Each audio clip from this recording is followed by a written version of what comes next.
I'd like to tell you all about an amazing opportunity for students and teachers to explore STEM subjects through the lens of satellite remote sensing. It's called EarthKAM. Have any of you heard of EarthKAM before? Yes. Well, for those of you who don't know, EarthKAM stands for Earth Knowledge Acquired by Middle School Students, but it's open to students of any age.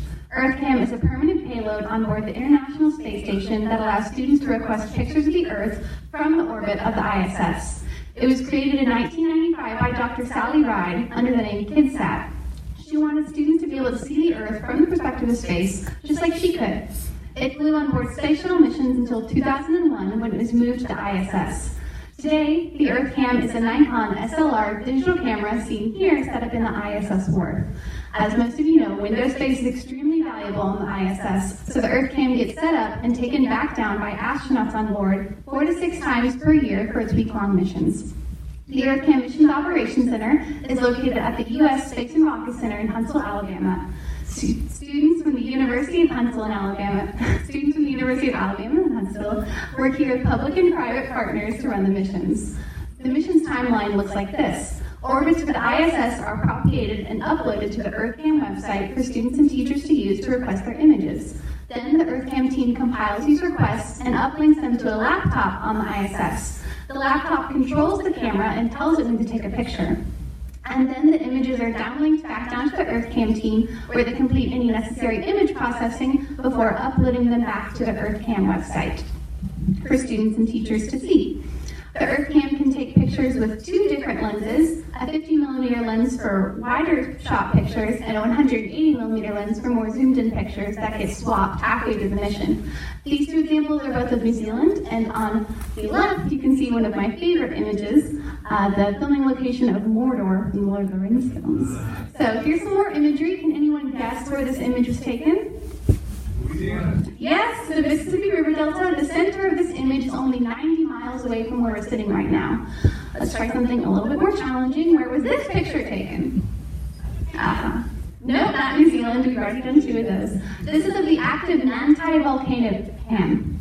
If we look at this image on the EarthKAM website, we could see that it was requested by 8 different schools during our most recent mission.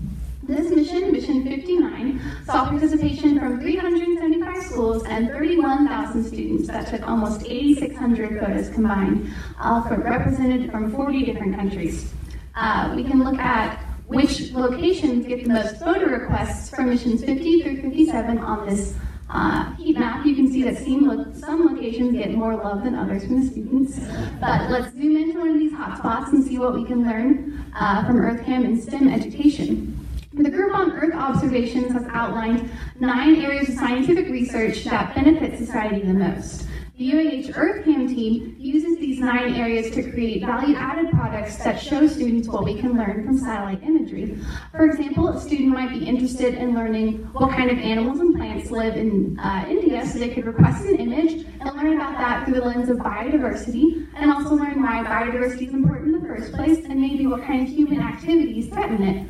Or a teacher could be interested in teaching a geography lesson and would like their students to learn how people live in different countries. So a student could request an image and investigate how people produce and use energy in a different country. These are just some of the examples of how EarthKAM can be used in a STEM environment. The main goal of this program is to engage students in a real-life NASA mission and to show them what we can learn from satellite remote sensing. It's so important to get them involved in these STEM principles early on. If you or a teacher you might know would like to get involved, you can create an account and sign up to participate in missions at earthkam.org. Once a teacher creates an account, they'll get a username for their students to use to sign in and request pictures during the mission. After signing up for a mission, a teacher will also receive a set of code words that students use to request the pictures. Students will log into their Missions Operations Center, where they can see the orbits of the ISS during the mission, and then they'll select a picture along a certain orbit and request it by entering a code word. And then anytime after that, they can log back into the MOC to see the status of their image, or browse through the gallery to see which images have already been taken. And I'll leave you with my favorite EarthKAM image, the Eye of Hurricane Celia from July 2016 mission. Thank you very much for your time.